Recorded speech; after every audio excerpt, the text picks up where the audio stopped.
Hello everyone. आज की कहानी है चंचल स्वभाव वाली बहू। कहानी अगर अच्छी लगे तो लाइक करें, शेयर करें और प्यार भरी कहानी चैनल को सब्सक्राइब करें। लाड लडाती बेटी जैसी बहू पाकर मैं निहाल हो गई। माँ माकर जब वह गले लग जाती तो बेटी की कमी पूरी हो जाती, लेकिन कभी कभी ज़्यादा मीठा भी कड़वा लगने लगता है। सोनल, बस मुझे तुम्हें यही कहना है कि मेरी मम्मी को भी अपनी मम्मी ही समझना, उन्हें सास मत समझना। दीदी का जब से विवाह हुआ है उन्हें अकेलापन लगता होगा। तुम बिल्कुल अपनी माँ की तरह ही रहना उनके साथ, प्रॉमिस करो सोनल। फोन पर दूसरी तरफ सोनल ने क्या कहा होगा यह तो नहीं जान सकती थी लता, पर अपने बेटे अमर की फोन पर यह बात सुनकर उन्हें बेटे पर गर्व हो आया। वाह, कितनी अच्छी बात कर रहा है उनका बेटा। गौर से सीना चौड़ा हो गया, आंखों में चमक उभर आई। 1 महीने बाद ही तो अमर का विवाह होना था। वह सोनल से प्रेम विवाह कर रहा था। अमर ने जब माँ लता को पहली बार सोनल से मिलवाया था तो सोनल उन्हें पहली नज़र में ही पसंद आ गई थी। सुंदर, स्मार्ट, खूब हंसमुख सोनल का घर मुंबई के एक इलाके में लता के घर से कुछ दूरी पर ही था। सोनल और अमर अच्छे पद पर थे। दोनों एक कॉमन फ्रेंड के घर पर मिले थे। दोस्ती, प्यार, फिर अब विवाह होने वाला था। सोनल अपने माता पिता की इकलौती संतान थी। लता की बेटी पिंकी का विवाह 2 वर्षों पहले हुआ था। वह सपरिवार अमेरिका में रहती थी। लता तथा उसके पति संजय बहुत उत्साहपूर्वक विवाह की तैयारियों में व्यस्त थे। सोनल लता से फोन पर काफी संपर्क में रहती थी। अभी से ही वह लता का दिल जीत चुकी थी और आज बेटे की फोन पर बात सुनकर तो लता के पैर ही जमीन पर नहीं पड़ रहे थे। संजय जैसे ही ऑफिस से आए, लता ने उनके साथ बैठकर चाय पीते हुए अमर की फोन पर सुनी बात बताई। संजय ने कहा, वाह, तुम तो बहुत लकी हो। एक बेटी गई, दूसरी बेटी आ रही है। चलो अच्छा है, अमर सचमुच समझदार बेटा है। लता का सोनल को बहू बनाकर लाने का उत्साह और भी बढ़ गया था। दिन गिन रही थी कब बहू आए और उन्हें अच्छा साथ मिले। कुछ महीनों से उनका स्वास्थ्य भी ठीक नहीं था और सोनल बहू बनकर भी आ गई। घर की दीवारें जैसे चहक उठी। लता ने खुले दिल से उस पर स्नेह की वर्षा कर दी। पहले ही दिन सोनल उनसे लिपट गई। मैं आपको अमर की तरह मम्मी नहीं कहूँगी, मैं अपनी मम्मी को माँ ही कहती हूँ। आपको भी माँ ही कहूँगी। अब आप भी मेरी माँ जैसी ही तो है ना? हाँ बेटा, और क्या, मुझे भी अपनी माँ ही समझना, सास नहीं। यह सास बहू का रिश्ता मुझे भी कुछ डराता ही है। हम माँ बेटी की तरह ही रहेंगे। संजय वाह वाह कर उठे, कहने लगे, यह क्या, दोनों माँ बेटी बनकर रहोगी तो मैं और अमर बोर हो जाएंगे। क्यों अमर? अमर समझा नहीं, बोला, क्यों पापा? अरे सास बहू का कोई ड्रामा देखने को नहीं मिलेगा, बोर नहीं होंगे। अमर हंस पड़ा। सोनल ने इतरा कर कहा, नहीं पापा, आपको सास बहू का कोई ड्रामा देखने को नहीं मिलेगा। ये मेरी माँ है, सास नहीं।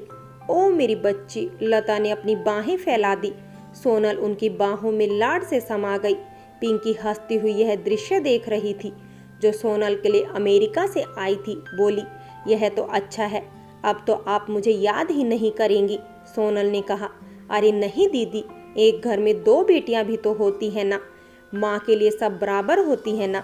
माँ, लता तो ऐसी लाड दिखाने वाली बहू पाकर निहाल हो गई थी। फौरन हाँ में सिर हिलाया। हंसी खुशी के माहौल में 1 हफ्ता खूब शानदार बीता। फिर दोनों 1 हफ्ते के लिए हनीमून पर चले गए। वहां से भी सोनल लता को माँ माँ करके लगातार संपर्क में रही। लता बहुत खुश थी। जिस दिन अमर और सोनल घूम कर वापस आए, सोनल ने घर में घुसते ही अपने बैग जमीन पर पटके और आराम से सोफे पर पसर गई। ओ माँ, थक गई, चाय चाहिए। रात के 8 बज रहे थे। पिंकी का पति संजीव विवाह अटेंड करके लौट चुका था। वहाँ उसके माता पिता भी संजीव और पिंकी के साथ ही रहते थे। लता ने कहा, पर बेटा, अब तो खाना भी लग गया है, तुम लोग फ्रेश होकर खाना पहले खा लो, चाय बाद में पी लेना। नहीं माँ, चाय पीने का मन है, बना दो ना। सोनल ने इस तरह कहा कि पिंकी को हंसी आ गई। उसने लता को देखकर आंख मारते हुए कहा, आपकी दूसरी बेटी के लिए चाय मैं बना लाती हूँ। चाय आने तक सोनल फ्रेश हो चुकी थी। अमर भी सोफे पर पसरा था। लता हमारे से ट्रिप के बारे में पूछती रही। संजय भी आ गए तो सबने खाना खाना शुरू किया। खाना देखकर सोनल ने कहा, माँ छोले तो ठीक है पर यह आलू गोभी, माँ मेरा दिमाग खराब हो जाता है आलू गोभी देखकर। लता चौंकी, ओह पसंद नहीं है? ना माँ बिल्कुल नहीं, मुझे यह टिफिन में भी कभी मत देना। संजय ने कहा, तुम्हें ऑफिस में भी टिफिन चाहिए? मैं और अमर तो ऑफिस की कैंटीन में ही खा लेते हैं। लता के ऊपर खाने का काफ़ी काम आ जाता था। उसकी तबीयत भी ठीक नहीं रहती। पर पापा, माँ हमेशा टिफिन देती थी, कैंटीन का खाना तो मैं रोज रोज खा ही नहीं सकती। लता के चेहरे पर कुछ सोचने के भाव आए, फिर पूछ लिया, क्या ले जाना पसंद करोगी बेटा? खूब अच्छी अच्छी चीज़ें माँ। अमर ने कहा, तुम एक काम करना, थोड़ा जल्दी उठकर मम्मी के साथ किचन देख लेना कि क्या बनाना है। ना बाबा, सुबह कहाँ किचन में जाने का मन होगा, घर में टिफिन माँ ही बनाती थी। ये भी तो अब मेरी माँ है, अब मेरा यही घर है, यही माँ है ना माँ? भोला चेहरा लिए सोनल ऐसे बात कर रही थी कि किसी को पल भर तो कुछ सूझा ही नहीं। संजय और पिंकी की नजरें मिली। दोनों ने अपनी हंसी मुश्किल से रोकी। पिंकी काफी स्नेहिल स्वभाव की लड़की थी। बोली, मम्मी आप मेरा टिफिन बनाती थी ना, अब सोनल का भी बना देना। लता ने ठंडी सांस लेते हुए हाँ में सिर हिला दिया। वे रात को सोने लेटी तो संजय ने उन्हें छेड़ा, कैसा लग रहा है एक और बेटी की माँ बनकर? लता ने उन्हें घूरा तो संजय हंस पड़े। रात के 11 बज रहे थे। इतने में सोनल की आवाज आई, माँ माँ अब क्या हुआ? कहती हुई लता अपने बेडरूम से बाहर निकली। क्या हुआ बेटा? माँ बहुत दिन हो गए, गरम दूध चाहिए। सोने से पहले मुझे गरम दूध पीने की आदत है। हाँ ले लो बेटा, तुम्हारा घर है, जाओ ले लो। नहीं माँ आप दे दो, मैं थक गई हूँ प्लीज़ माँ। अच्छा, लता को जैसे करंट सा लग गया। अभी तो किचन समेट कर फुर्सत मिली थी और तो किसी को दूध पीने की आदत भी नहीं है। लता दूध गर्म करके लाई। इतनी देर में सोनल सोफे पर लेटकर अपने फ़ोन में कुछ कर रही थी। माँ माँ सुनकर पिंकी भी आ गई थी। सोनल गटागट दूध पी गई और बोली, थैंक्स माँ, अब अच्छी नींद आएगी। माँ मुझे रोज रात को दूध देना। फिर लता से लिपटकर उनका गाल चूम लिया। बाय, गुड नाइट माँ, गुड नाइट दीदी। उसके जाने के बाद पिंकी हंसी। क्या हुआ माँ, शौक लग रही हो? पिंकी के कहने के ढंग पर लता को हंसी आ गई। चुप रहो तुम, कहकर हंसती हुई सोने चली गई। तो संजय ने फिर छेड़ा, क्या हुआ? तुम्हारी नई बेटी माँ माँ क्यों कर रही थी? उसे दूध पीना था क्या? जोर से हंसे संजय। हाँ, अब रोज देना है उसे गरम दूध, उसे अच्छा लगता है। दोनों इस बात पर हंसी मजाक करते रहे। कुछ दिन बाद पिंकी भी चली गई। सब अपने रूटीन में व्यस्त थे। देखने में तो सब कुछ अच्छा चल रहा था, पर लता की हालात इन 3 महीनों में पस्त हो चुकी थी। प्यारी सी लाड प्यार से लिपटती, नखरे उठवाती बहू को किसी भी बात के लिए टोकने की लता की हिम्मत ही नहीं होती थी। एक दिन संजय से कहा भी, ऐसे नखरे तो पिंकी ने भी कभी नहीं उठवाए मुझसे। एक दिन सब डिनर कर रहे थे। अमर ने बहुत ही लगाव से पूछा, मम्मी अब आपको दीदी की कमी तो नहीं खलती ना? सोनल तो आपके साथ अपनी माँ की तरह ही रहती है ना? सोनल लता का चेहरा देख रही थी। लता ने उसके भोले चेहरे पर उत्तर की प्रतीक्षारत आंखों में झांकते हुए कहा, हाँ हाँ, अपनी माँ ही समझती है। सोनल बहुत खुश हुई, उठकर लता के गले में बाहें डाल दी। कहा, मैं इस घर में आकर कितनी खुश हूँ माँ, बता नहीं सकती। संजय बस लता को देख मुस्कुरा दिए। वे अपनी पत्नी के बड़े हुए काम, उनका कमर दर्द, थकान सब समझ रहे थे। पर सोनल का क्या, कैसे कहा जाए, समझ ही नहीं आ रहा था। नया विवाह था, शुरू में ही कुछ कहकर मतभेद उत्पन्न नहीं करना चाहते थे। सोनल से और कोई शिकायत भी तो नहीं थी किसी को।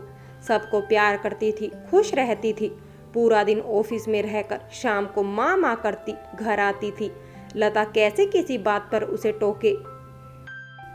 वे तो बहुत शांति प्रिय और स्नेहिल स्वभाव की महिला थी। सोनल को घर के कामों में हाथ बटाने का कोई शौक न था, न उसे ज़रूरत महसूस हो रही थी। साफ सफाई करने वाली मेड, कमला ही लता का हाथ बटा रही थी। एक दिन संजय ने सलाह दी, लता, कमला से कहो खाना भी बना दिया करे।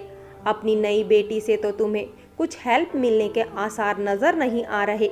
कमला पुरानी मेड थी, घर की सदस्य की तरह ही थी। अब लता के कहे अनुसार खाना भी बनाने लगी थी। अब लता को कुछ आराम हुआ, बैक पेन में कुछ राहत सी मिली। सोनल के आने से पहले वह सब संभाल तो रही थी, पर जब से सोनल आई थी उनका काम बहुत बढ़ गया था। पहले तो जो भी बनता था तीनों खा लेते थे, पर सोनल के खाने पीने में खूब नखरे थे। उसके लिए कुछ अलग ही अचानक बनाना पड़ जाता था। मामा करके कुछ फरमाइश करती तो लता कुछ मना कर ही नहीं पाती थी। एक रात को सब डिनर कर रहे थे, सोनल चुप सी थी। लता ने पूछा, क्या हुआ बेटा, थक गई क्या? बहुत चुप हो। माँ, हाँ बोलो ना, एक बात कहूँ। अरे बोलो ना, क्या हुआ? माँ, मुझे कमला आंटी के हाथ का खाना उतना अच्छा नहीं लग रहा है, पर वह वैसे ही बनाती है जैसा मैं उसे बताती हूँ। पर माँ, आप जैसी रोटी नहीं है उनकी। अमर ने कहा, तो क्या हुआ, ये भी काफ़ी अच्छी है, पर मुझे माँ के हाथ की रोटी अच्छी लगती है ना। चुपचाप खा लो सोनल, अच्छा खाना है। अमर ने फिर कहा, पर सोनल तो अपनी तरह की एक ही बहू थी। बोली, माँ, बस मेरे लिए 2 रोटी बना दोगी कल से प्लीज़। लता को धक्का सा लगा, क्या है यह लड़की, समझ ही नहीं रही। सोनल ने फिर कहा, बस मेरी 2 रोटी बनाने में तो आपको तकलीफ नहीं होगी ना माँ। अमर ने कहा, अरे चुपचाप खा लो जैसी बनी है। एक तो तुम कुछ भी काम नहीं करती, क्यों माँ का काम बढ़ाती रहती हो? सोनल ने उसे घूरा, तुम चुप रहो, मैं अपनी माँ से बात कर रही हूँ, तुम्हें क्या परेशानी है? संजय और लता एक दूसरे का मुंह देख रहे थे। क्या कहे अब? लता ने कह दिया, हाँ बना दूंगी। ओ माँ, आप कितनी अच्छी हैं, बिल्कुल मेरी माँ की तरह, वे भी मेरी हर बात मान जाती हैं। कहते कहते उठकर लता के गले में बाहें डाल दी सोनल ने। सोने से पहले सोनल को गर्म दूध का गिलास पकड़ाकर लता कमरे में आई, आंखों पर हाथ रखकर लेट गई। आज दिन भर उनकी तबीयत ढीली ही थी। संजय ने पूछा, क्या हुआ? कुछ नहीं, कहती हुए मुस्कुराई तो संजय हंस पड़े। दूसरी बेटी के बारे में सोच रही हो ना?